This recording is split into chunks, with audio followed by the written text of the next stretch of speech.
Rodríguez, separada de su esposo, se fue a vivir con su hija mayor, Azalia. Una mañana, semanas después del último pago, bajó las escaleras y le dijo a Azalia que sabía que Karen no iba a regresar jamás, y que lo más seguro es que estuviera muerta. Lo dijo con certeza, como quien describe un sueño. Le dijo a su hija mayor que no descansaría hasta encontrar a la gente que se había llevado a Karen. Los cazaría, uno por uno, hasta el día de su muerte. Azalia vio cómo la tristeza de su madre se convirtió en decisión y cómo su esperanza dio paso a la venganza. Bienvenidas y bienvenidos sean aquelarre a otra noche junto al caldero. Yo soy Paola y en esta ocasión hablaremos acerca de una mujer que persiguió a los secuestradores y asesinos de su hija por todo el país. El caso de la activista Miriam Rodríguez Martínez. Antes de empezar, quisiera hacer un aviso, ya que al ser un caso que involucra asociaciones organizadas, política y violencia, se recomienda discreción. De igual forma, esta investigación es meramente informativa y me reservo mi opinión al respecto. Como este es un caso aún abierto, tanto el secuestro de Karen como el homicidio del activista, existen pocos detalles al respecto sobre cómo fue realmente la búsqueda que realizó Miriam para encontrar a los secuestradores de su hija y quiénes fueron los autores intelectuales que terminaron con su búsqueda. Así que si salen más detalles sobre el caso y les interesa, podría ser una versión actualizada un poco más adelante. También quiero agradecer a las dos fuentes principales para la realización de esta investigación: el artículo del New York Times escrito por Assam Ahmed y el proyecto ¿A dónde van los desaparecidos? Los links los encuentras en la cajita de descripción. También me encantaría agradecerles como siempre por el apoyo que brindan a este proyecto, ya que cada vez vamos sumando más a este hermoso aquelarre. Recuerden seguirnos en nuestras redes sociales como Junto al Caldero y a mí me pueden seguir en Instagram y Twitch como des_caro. Ahora sí, sin más preámbulos, estacionen sus escobas, acérquense a la hoguera y comencemos.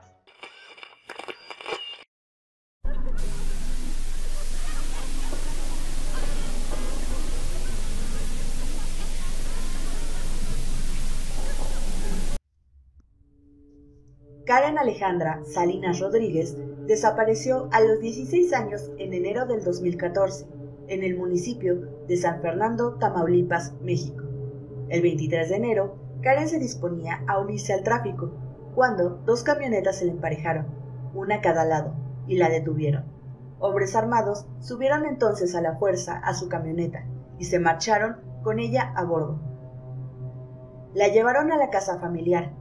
Karen vivía ahí junto con su madre, Miriam, pero ella trabajaba en Texas como niñera, así que había días en los que no se encontraba en casa. De igual forma, su padre se encontraba en el trabajo, así que la casa estaba completamente sola. Cuando Karen estaba en el piso de la sala, amarrada y amordazada, alguien tocó la puerta. El mecánico de su tío apareció para hacerle unas reparaciones a la camioneta de la familia. Los secuestradores entraron en pánico y lo agarraron también a él. Después huyeron. El cártel nunca tuvo intención de quedarse con el mecánico, así que lo soltaron una semana después. Mientras tanto, los secuestradores se pusieron en contacto con la familia de la chica. Para pagar el primer rescate, la familia de Karen obtuvo un préstamo de un banco que ofrecía líneas de crédito para este tipo de pagos. La familia siguió al pie de la letra todas las instrucciones. El padre de Karen dejó una bolsa con efectivo cerca de un centro de salud y luego esperó, en vano, a que los secuestradores la liberaran en un panteón local. Como tenía poco que perder, la madre de la chica, Miriam Rodríguez, pidió una reunión con integrantes del cártel local de los Zetas y para su sorpresa, estos accedieron. Los Zetas, que alguna vez fueron el brazo armado del cártel del Golfo, llevaban años en una batalla contra sus antiguos jefes. Se llevaban a inocentes para financiar su guerra con los rescates o para reclutar soldados. A veces, por diversión, organizaban peleas a muerte entre los cautivos.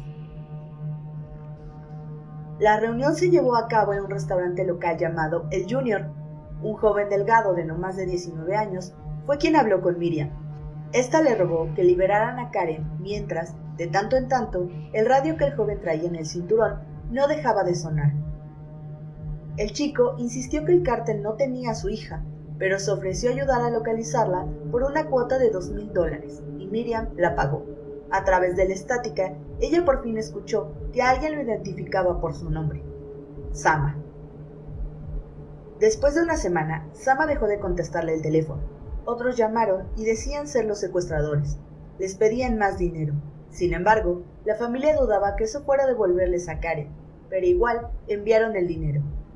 El matrimonio de los padres de Karen se disolvió, y fue así como Miriam, separada de su esposo, se fue a vivir con su hija mayor Azalea. Una mañana, semanas después del último pago, bajó las escaleras y le dijo a Azalea que sabía que Karen no iba a regresar jamás, y que lo más seguro es que estuviera muerta. Le dijo a su hija mayor que no descansaría hasta encontrar a la gente que se había llevado a Karen. Los cazaría uno por uno hasta el día de su muerte. Todos publican fotos en redes sociales, incluso los narcos. Miriam Rodríguez solo necesitaba que Sama se descuidara. Ya habían confirmado que él estaba involucrado con el secuestro, gracias al mecánico que se llevaron junto a Karen aquella noche. Miriam lo interrogó para saber cualquier cosa que hubiera visto o escuchado. Se convirtió entonces en detective de redes sociales y pasó horas escudriñando el perfil de Karen en busca de pistas. Una mañana, acostada en el sofá, descubrió una foto en Facebook con la etiqueta de ese mismo nombre, Sama. Reconoció la misma complexión delgada y el rostro bien rasurado que había visto el día que comieron. Junto a él, en la imagen, aparecía una muchacha con el uniforme de una heladería de Ciudad Victoria. La mujer entonces vigiló la tienda durante semanas hasta que se aprendió de memoria el horario de la joven y esperaba cada cambio de turno a que apareciera Sama. Cuando por fin lo hizo, ella siguió a la pareja a su casa y tomó nota de la dirección. Pero, para obligar a que la policía hiciera algo, necesitaba más que una ubicación, necesitaba un nombre, y para conseguirlo tenía que acercarse más. Se cortó el pelo y se lo tiñó de rojo para que Sama no la reconociera. Luego se puso un uniforme oficial que conservaba de un puesto de bajo nivel que tuvo en la Secretaría de Salud. Con una identificación que parecía oficial, pasó gran parte de un día haciendo una encuesta falsa en el barrio, hasta que consiguió los detalles básicos de Sama. Acudió a las autoridades, locales, estatales y federales, pero nadie le ayudó. Iba a todas partes con sus archivos, como una vendedora de puerta en puerta para quien jamás había un no definitivo. Al final, consiguió que un policía federal accediera a ayudarla. Y cito: "Nunca había visto algo así", contó el agente al recordar el momento en que Miriam le mostró sus archivos y los detalles que había reunido. "Eran increíbles", dijo el policía, que pidió que no se le identificara con su nombre porque no contaba con autorización para declarar en público. Había recurrido a todos los niveles de gobierno y le habían cerrado las puertas, recordó el oficial. Ayudarla a perseguir a la gente que se llevó a su hija me dio mucho gusto y mucho placer como servidor público. Para cuando el gobierno giró una orden de aprehensión, Sama ya se había fugado. Frustrada, Miriam redobló sus esfuerzos para identificar al resto del grupo, y poco después tenía fotos de Sama posando junto a los demás. Era el 15 de diciembre del 2014. Luis, el hijo de Miriam, estaba cerrando su negocio en Ciudad Victoria para ir a las celebraciones, pero había un último cliente, un joven delgado que miraba sombreros. Luis dejó lo que estaba haciendo para verlo bien. Era Sama. Llamó a su mamá y lo siguió con cuidado de no perderlo antes de que llegara la policía. Cuando lo detuvieron en la plaza principal, Sama pataleó y gritó. Dijo que estaba enfermo del corazón. Ya en custodia, completó los detalles que faltaban en la investigación de Miriam y dio los nombres y ubicaciones de algunos de sus cómplices. Uno de ellos fue Cristian José Zapata González. Apenas tenía 18 años cuando la policía lo atrapó, e incluso para los estándares del cártel era muy joven. El chico estuvo asustado durante el interrogatorio. Cuando Miriam se encontraba fuera de la sala donde lo tenían, escuchó al adolescente preguntar si podía ver a su mamá. «Tengo hambre», le dijo a la gente. Conmovida, Miriam entró y le dio al muchacho su comida, una pieza de pollo frito, y luego fue a comprarle un refresco. Al volver, el agente le preguntó por qué había hecho eso, y cito: «Como quiera, él es un niño, no importa lo que haya hecho, y yo como quiera soy una mamá», respondió Rodríguez. «Ahorita que lo oí, es como si fuera mi propio hijo». Tal vez, ablandado por su generosidad, Cristian confesó y acordó llevarlos al rancho donde habían asesinado a las víctimas del grupo de secuestradores y donde aún deberían estar enterrados los cuerpos. Un tractor en ruinas señalaba la fosa en el rancho abandonado, al final de un camino de tierra. La casa de adobe tenía la fachada marcada con agujeros de bala, huellas de una balacera ocurrida meses atrás. Los marinos habían matado a 6 de los cómplices según la declaración de Christian. Miriam Rodríguez escarbó en los restos abandonados por los secuestradores. Encontró espeluznantes manchas en mesas sucias, huesos de distintos tamaños. Algunos apenas eran astillas. El nudo corredizo de una horca colgaba de la rama de un árbol retorcido. Se quedó helada cuando encontró una pila de pertenencias personales que habían pertenecido a las víctimas. Una bufanda y un cojín del asiento de la camioneta de Karen se encontraban cerca de la parte superior. Los forenses dijeron que Karen no se encontraba entre las decenas de cuerpos que habían identificado en el rancho, pero Miriam estaba convencida de lo contrario y disputó la decisión. Al año siguiente, un grupo de científicos encontraron un fragmento de fémur que pertenecía a su hija. La mayor parte de los funcionarios tenían un resentido respeto por la mujer, a pesar de que se quejaban de su vocabulario grosero y sus rudos modales. Cito: "No todos se llevaban bien con ella", dijo Gloria Garza, funcionaria estatal, pero uno respetaba la misión que tenía. Regresando de aquel lugar, Miriam pasó por un restaurante de carne asada cerca de la entrada a la brecha que llevaba al rancho. Había comido ahí con Azalia apenas 2 días después del secuestro de Karen. En aquella ocasión, una vecina del barrio a la que conocía muy bien, Elvia Yulisa Betancourt, había estado sola en una mesa tomando un refresco. Rodríguez la saludó y le preguntó si sabía algo de Karen. Para ese momento, la noticia había corrido entre quienes la conocían, pero Elvia comentó que no sabía nada al respecto. Cuando volvió a pasar por el restaurante, se percató de que tal vez la muchacha sabía algo. Tal vez había estado vigilando el rancho en caso de que viniera la policía.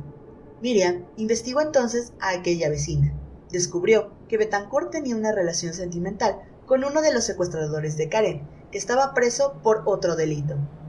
Igual que había hecho con la heladería, esperó durante semanas afuera de la cárcel, a la hora de visitas, hasta que Betancourt por fin apareció. La policía llegó y la detuvo, y después descubrió que algunas de las llamadas para pedir rescate por el secuestro de Karen se habían hecho desde su casa.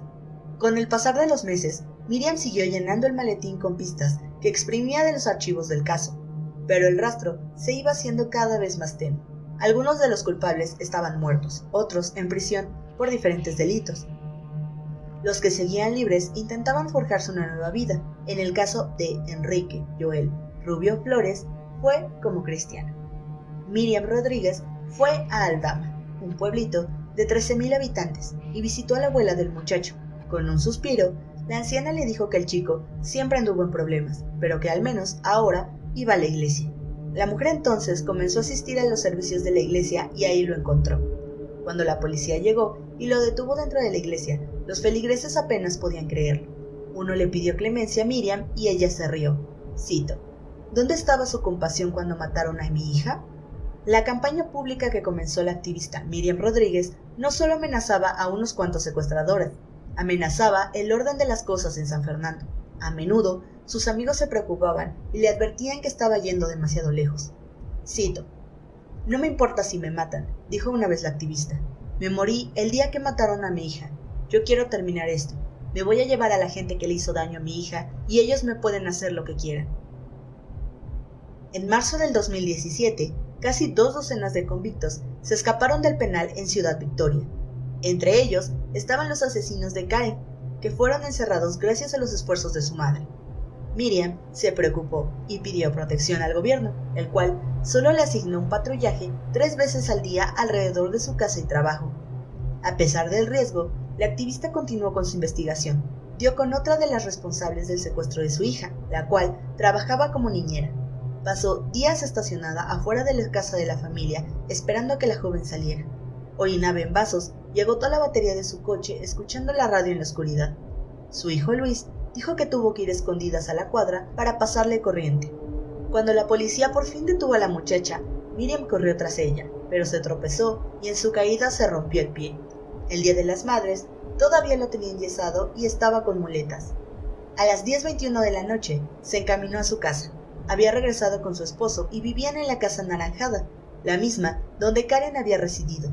Se estacionó en la calle y se bajó cojeando. Caminaba despacio por su lesión.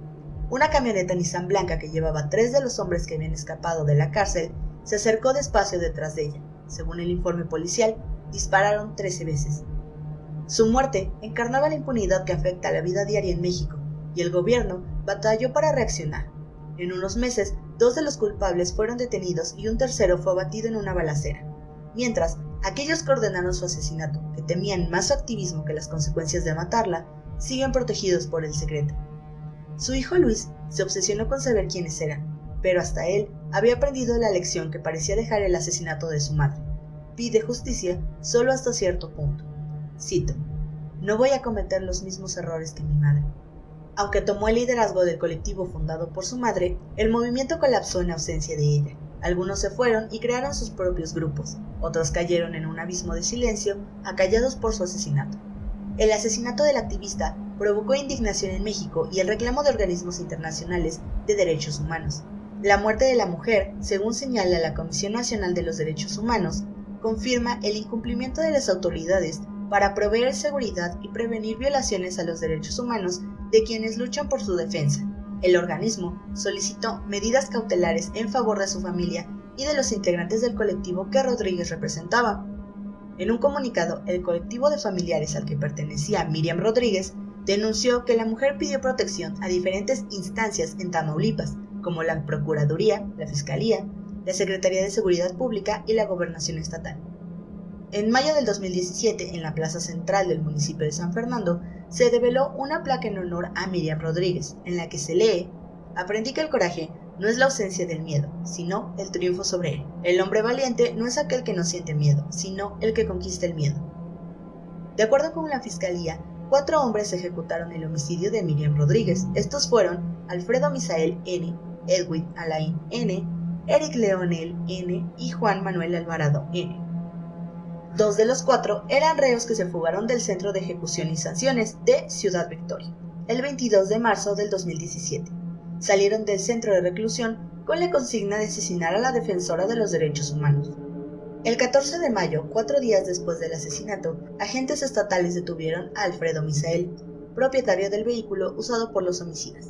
Él contó a la Fiscalía que fue contratado para apoyar a unas personas que se habían fugado del CEDES de Victoria. Los identificó con los apodos de El Diablo, El Aluche y El Flaco. En San Fernando, los policías investigadores prosiguieron las pesquisas. Intentaron hablar con otras 2 mujeres detenidas por el caso, Alejandra y Elba Rubicel. Ambas fueron vinculadas al secuestro y homicidio de la hija del activista, pero se reservaron el derecho a declarar. El 18 de mayo, en una acción no relacionada con el asesinato de Miriam Rodríguez, agentes de Apodaca, Nuevo León, capturaron a Edwin Alain N., alias El Flaco, junto con 4 personas. El detenido se negó a hablar del caso, pero admitió que estuvo en San Fernando del 9 al 11 de mayo. La Fiscalía sostiene que el hombre aparece en un video que es prueba fundamental de la indagatoria. Actualmente purga una pena de 41 años y 3 meses en un penal de Nuevo León y no ha sido acusado por el asesinato de Miriam Rodríguez. El 17 de junio del 2017, la Fiscalía ofreció recompensa por Juan Manuel N. y Eric Leonel N. 4 meses después, el 14 de octubre, policías estatales y agentes judiciales abatieron a Juan Manuel Alvarado en un intento de cumplimentar la orden de aprehensión. Un año después, el 12 de octubre del 2018, elementos de la Policía Investigadora de Tamaulipas, en coordinación de autoridades municipales de Tlajomulco, Jalisco, capturaron a Eric Leonel, alias El Diablo. En los días posteriores, fue trasladado al penal de Matamoros. Jueces estatales dictaron sentencias de 15 y 10 años contra Alfredo Misael y Eric Leonel, respectivamente. Entrevistado en el tercer aniversario luctuoso, Luis Salinas Rodríguez, hijo de Miriam y hermano de Karen, calificó estos castigos con penas ridículas. Y cito: "Las investigaciones que el Estado hizo no llevan a nada de autoría intelectual, solo se enfocaron en los materiales. No estamos contentos del todo. En lo personal, me parecen ridículas las penas que se le aplicaron a los autores materiales. Me genera incertidumbre qué vaya a pasar el día de mañana que estén en libertad". Fuentes estatales consultadas aseguran que aunque los 4 autores materiales del asesinato de Miriam Rodríguez no fueron imputados por el secuestro y asesinato de su hija Karen, sí tenían relación con los procesados por dicho caso, Uriel Ulises y Cristian Josué. Respecto a las indagatorias, Luis Salinas dijo que aún esperan los avances de la investigación que realiza la Fiscalía General de la República. La familia Salinas Rodríguez mantiene la exigencia de encontrar, capturar y sentenciar a los autores intelectuales del asesinato de Miriam Rodríguez. En la desaparición y el asesinato de Karen también faltan culpables en la cárcel. El conocido caso de Miriam, la madre que luego del secuestro y asesinato de su hija Karen, se propuso buscar encontrar a los asesinos y llevarlos tras las rejas, uno a uno, llegará a las pantallas. La compañía de producción, Blumhouse, de Jason Blum, aterrizó los derechos para desarrollar el largometraje o serie, que adaptará el artículo escrito por Hassan Ahmed y publicado por el New York Times el 13 de diciembre del 2020, bajo el título Acechó a los asesinos de su hija por todo México, uno a uno. De acuerdo a reportes de Deadline, Blumhouse aterrizó los derechos para producir el proyecto tras una guerra de ofertas acaloradas. Se recibieron más de 20 ofertas, incluyendo algunas de 6 cifras. La fuente menciona que, cito, los productores tienen la intención de encontrar talentos cinematográficos con voces auténticas para llevar la historia de la vida real a la pantalla. De momento, no se tiene decidido si se desarrollará el proyecto como largometraje o en formato de serie de televisión. El New York Times, Ahmed y Clayton Roper producirán la adaptación del artículo junto a Blumhouse. Miriam Elizabeth Rodríguez Martínez fue una activista que rompió el silencio para encontrar justicia por su hija y además ayudó en el camino a otros padres que sufrían la misma situación. Tristemente, en la realidad, estas historias raramente tienen un final feliz. Pero tú, ¿qué opinas al respecto? ¿Crees que alguna vez se esclarecerá quiénes son los autores intelectuales del homicidio del activista, o que se revelará más información y detalles cuando se estrene la película o documental que se planea realizar? Déjame tu opinión en los comentarios, que yo lo estaré leyendo con mucho gusto. Y bien, aquelarre, esto ha sido todo por hoy. Déjame un like si te gustó este tema y te gustaría que trajera más historias así. Suscríbete o síguenos si aún no lo has hecho. Compártelo con algún amigo o familiar que creas que podría interesarle el tema. Y no olvides seguirnos en nuestras redes sociales como Junto al Caldero, y a mí en Instagram y Twitch me puedes seguir como des_caro. Recuerden que siempre recibimos sugerencias y anécdotas para tratar en el canal. Gracias por acompañarme esta noche, yo soy Paola y nos veremos en otra noche Junto al Caldero. Hasta otra.